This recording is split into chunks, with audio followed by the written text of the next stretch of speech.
Hello. तो dear friends, हमारा नया वीडियो है। पार्ट थर्ड बोल लो, इससे पहले दो हो चुके इस चैप्टर के, ये पार्ट थर्ड हो गया। Reflection of light from a curve surface and इसको स्फेरिकल मिरर भी बोलता है। हम पढ़ेंगे स्फेरिकल मिरर, हमने पढ़ लिया देखो। और प्रीवियस वीडियो में हमने पढ़ा था रिफ्लेक्शन ऑफ लाइट के टाइप्स, रेगुलर रिफ्लेक्शन और इरेगुलर रिफ्लेक्शन। सेकंड पढ़ा था images, types of images, lateral inversion. और लेटरल इन्वर्जन में हमारा एक टॉपिक मिस हो गया था छोटा सा, कि किस फिनोमिना पे लेटरल इन्वर्जन वर्क करता है। तो डियर स्टूडेंट, ध्यान रखना, on reflection of light the lateral inversion is work. Lateral inversion work करता है रिफ्लेक्शन ऑफ लाइट पर। रिफ्लेक्शन ऑफ लाइट है तो लेटरल इन्वर्जन है, अदरवाइज वो नहीं है। तो हम थोड़ा फास्ट ही लेते हैं हमारा वीडियो को, ज़्यादा टाइम नहीं है हमारे पास में, हम जल्दी खत्म करने की कोशिश करते हैं। तो इसमें हमारे पास में की पॉइंट्स आ गए, types of mirror, terms of mirror, principal axis. Terms, principal axis क्या होता है, फोकस क्या होता है, सेंटर ऑफ कर्वेचर क्या होता है, पोल क्या होता है, अपर्चर क्या होता है। तो ये सारा हम पढ़ने वाले हैं, ठीक है। तो इसमें सबसे पहले हम पढ़ेंगे टाइप्स ऑफ मिरर।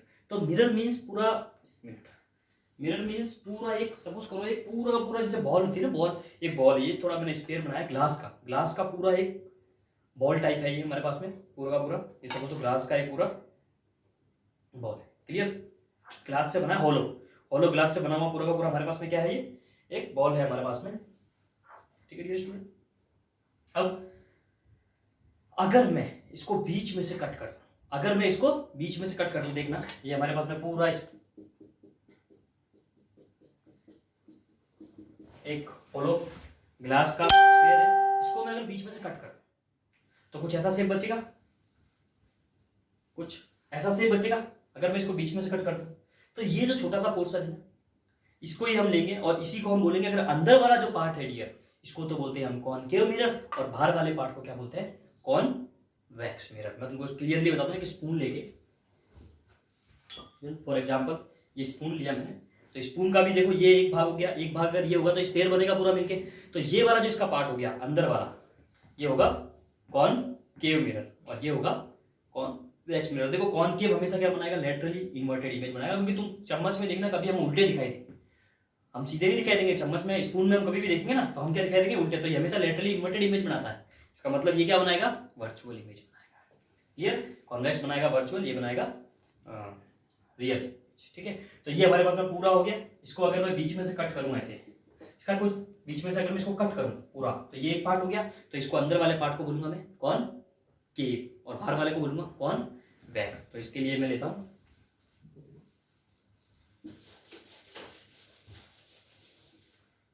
ये वाला पार्ट मेरे पास में हो गया, ये मैंने लिया आधा, ये लिया, तो इस पार्ट को मैं बोलूंगा कॉनकेव मिरर, ठीक है। कॉनकेव पार्ट बोलो, मिरर नहीं, कॉनकेव पार्ट। ये वाला हो जाएगा मेरे पास में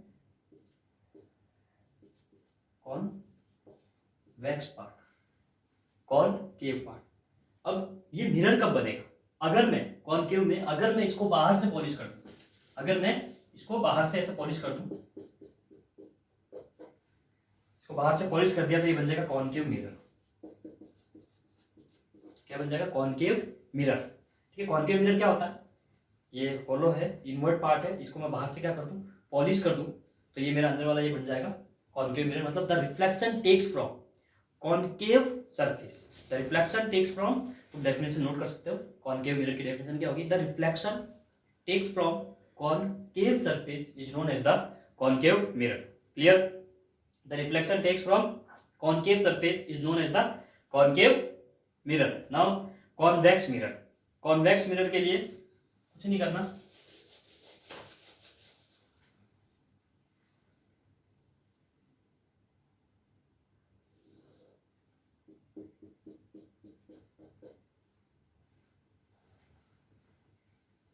पॉलिश कहाँ कर दो, अंदर की तरफ। कहाँ कर दी, उस समय मैंने बाहर की तरफ, यहाँ बाहर की तरफ पॉलिश करी थी, तो ये कॉनकेव मिरर था, मैंने क्या पॉलिश कर दी, अंदर की तरफ। तो ये क्या बन जाएगा, कॉन्वेक्स, कॉन्वेक्स मिरर। यानी इसकी डेफिनेशन हम सिंपल से शब्दों में बोल सकते हैं, the reflection takes from convex surface is known as the convex mirror. इसको हम बल्गिंग आउटवर्ड भी बोल सकते हैं। क्या, बल्गिंग आउटवर्ड, ये क्या है, bulging outward, bulging inward. Clear, अंडा हो गया ना, अंडा पर एग ले लो, एग ले लो, एग को बीच में से काट देंगे तो अंदर वाला भाग कॉनकेव और बाहर वाला कॉन्वेक्स। तो वही चीज़ है ये कॉनकेव, और ये डिफरेंस तुमको समझ में आ गया होगा। अब हम उसके टर्म्स के बारे में बात करते हैं।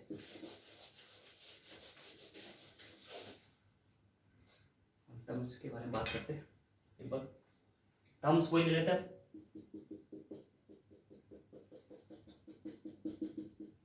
एक स्फेरिकल मिरर ले लिया। स्फेरिकल मिरर का सेंटर तो होगा, कोई रेडियस लेगी तो हम कुछ भी चीज बनी होगी स्फेयर, कोई रेडियस तो होगी उसकी, सेंटर पॉइंट। तो ये सेंटर पॉइंट, इस सेंटर पॉइंट को बोलते हैं सी, सेंटर ऑफ कर्वेचर। क्या बोलेंगे? द, इसकी डेफिनेशन नोट कर लो, the centre point of spherical mirror, the centre point of spherical mirror is known as the centre of curvature. Definition हो गई, the centre point of spherical mirror is known as the centre of curvature which is noted by capital C. Clear? अब ये पूरा हिस्से को मैं क्या कर रहा हूं, थोड़ा सा कट कर रहा हूं आधे हिस्से को, यानी इसका एक छोटा सा पोर्शन ले लिया मैंने। जैसे ये था मेरे पास, ये था मेरे पास में, ये था मेरे पास में, मैं ये हिस्से को हटा दूं या फिर ये हिस्से को मैं हटा दूं, तो एक छोटा सा पोर्शन लिया है। तो ये छोटा सा पोर्शन है जहां से रिफ्लेक्शन होगा उसको हम बोलेंगे एपर्चर। क्या बोलेंगे? एपर्चर। ये जो छोटा सा पोर्शन है इसको हम बोलेंगे एपर्चर। तो एपर्चर हमारा क्या हो गया, ये मैंने पूरा नोट कर दिया। तो इसको मैं थोड़ा, अब इसको थोड़ा गहरा कर देता हूं। ये मेरा हो गया aperture. The reflection takes from portion of a spherical mirror, a small portion of spherical mirror is known as the aperture। मतलब एक पोर्शन ले लिया, पूरे मिरर का एक छोटा सा पोर्शन ले लिया हमने, उस वहां से जो रिफ्लेक्शन होगा डियर स्टूडेंट्स उसको बोलेंगे अपर्चर। क्लियर? और the centre point of aperture, the centre point of aperture is known as the pole. इसका जो सेंटर पॉइंट होगा अपर्चर का उसको हम बोलेंगे पोल। ये हो गया हमारे पास में, इसको ऐसे कॉनकेव बना दो, कोई दिक्कत नहीं है, कॉनकेव मिरर बना दो। The centre point of aperture is known as the pole। Clear? अब इमेजनरी नोट कर लिया पोल का, और which is noted by P. Pole को पी से डिनोट करते हैं। डिनोट तुम किसी से भी करो, उससे फर्क नहीं पड़ता। फिजिक्स में मैंने मेरे प्रीवियस वीडियो में बताया था, डिनोशन का कोई वो नहीं पड़ता इतना इफेक्ट। अब एन इमेजनरी लाइन, एक लाइन है imaginary, an imaginary line which is passes from centre of curvature to the pole is known as principal axis. Principal axis क्या होता है? एन इमेजनरी लाइन, ये देखो ये ऐसे है, an imaginary line which passes from center of curvature to the pole is called principal axis। यानी dear student ये हो गई हमारे पास में प्रिंसिपल एक्सिस। ठीक है? अब mid point between centre of curvature to the pole is known as the focus. Focus मतलब बीच का पॉइंट, किसका? पोल और सेंटर के बीच में, उसको हम बोलेंगे फोकस। फोकस हो गया मतलब इसके बीच का पॉइंट। फॉर एग्जांपल अगर ये 6 सेंटीमीटर है तो 6 सेंटीमीटर का हाफ क्या हो गया? 3। ये भी 3 सेंटीमीटर और ये भी 3 सेंटीमीटर, यानी ये बीच में, जस्ट इसके बीच में ये क्या है हमारे पास में? फोकस है। ये हमारे पास में क्या हो गया? फोकस। तो फोकस की definition, the mid point between the centre of curvature to the pole is called focus. Clear dear students? Principal axis की डेफिनेशन है, imaginary line passes from centre of curvature to pole, the mid point between the centre of curvature to the pole is known as the focus. ठीक है? पोल की होगी, centre of curvature हो गया, focus हो गया। तो ये आसानी से समझ में आ गई होगी। अब हम पढ़ते हैं फोकल लेंथ। नेक्स्ट पॉइंट क्या है हमारे पास में? Focal length. फोकल लेंथ को स्मॉल एल से डिनोट करते हैं। The distance between focus to the principal axis, the distance between focus to the principal axis is known as the focal length. ये डियर, ये जो डिस्टेंस है इसको बोलेंगे focal length. This is noted by focal length. Note कर लो बोले, the distance between focus to the pole is known as the focal length. Now the distance from centre of curvature to the pole is known as the radius of curvature. What? Radius of curvature. ये हमारे पास में क्या हो जाएगा? यहां से लेके यहां तक capital R, radius of curvature.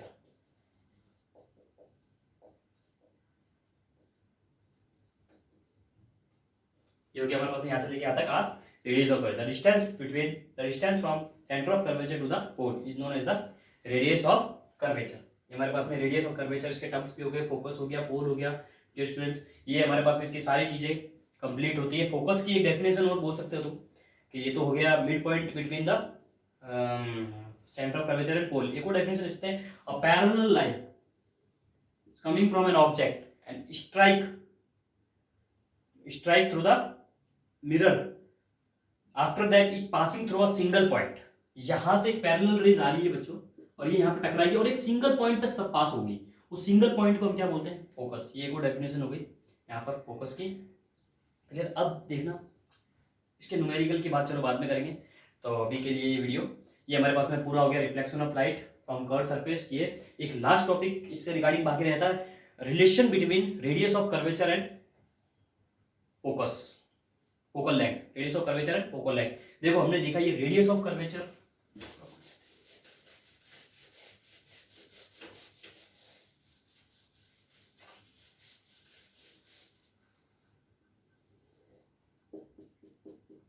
Topic डाल लेना, relation between radius of curvature and focal length. ठीक है, सिंपल है।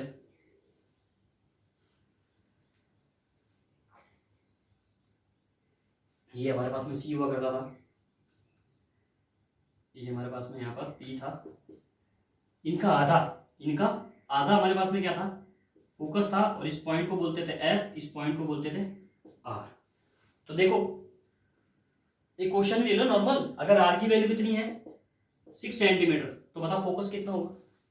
अभी जस्ट इससे पहले हमने पढ़ा कि अगर आर यानी यहां से लेके यहां तक अगर 6 सेंटीमीटर है तो फोकस कहाँ आएगा? इसके हाफ पे, हाफ मतलब 3 पे, यानी ये कितना होना चाहिए 3, यानी फोकस कितनी होनी चाहिए 3 सेंटीमीटर। तो इसमें रिलेशन ये आया कि बच्चों डियर आर हमेशा क्या होगा? R is equal to 2 into F, double of focal length. होगा कि नहीं होगा? फोकल लेंथ अगर 3 है तो आर कितना होगा? डबल। सिंपल सी बात है कि ये है पूरा कितना है 6, तो ये कितना होगा 3, और ये 3 है तो पूछेगा रेडियस ऑफ कर्वेचर कितनी है, तो 1 कितना डबल कर देंगे 6। ठीक है, तो ये रिलेशन है, और एफ को लिख सकते हैं हम r/2। ये हमारे पास में रिलेशन है, नॉर्मल है, relation between radius of curvature and focal length. कुछ नहीं करना है, आर जो होता है वो होता है double of focal length. Focal length कितनी होती है? Half of R. वो रेडियस और डायमीटर, मैथमेटिक्स में डायमीटर कितना होता था 6 सेंटीमीटर, रेडियस कितनी होगी मालूम है, 6 का क्या कर देंगे 2 से डिवाइड, 3 सेंटीमीटर। सेम यही तो है, डी को क्या बोलते हैं यहाँ पर आर, और आर को क्या बोलते हैं यहाँ पर एफ। सिंपल हो गया काम खत्म। तो ये हमारा आज की क्लास थी। यहाँ पर नेक्स्ट वीडियोस में हम images found by concave mirror, then images found by convex mirror, और फिर आफ्टर दैट इसके न्यूमेरिकल, ऑलमोस्ट हमारा चैप्टर कंप्लीट होने पे आएगा। Thank you.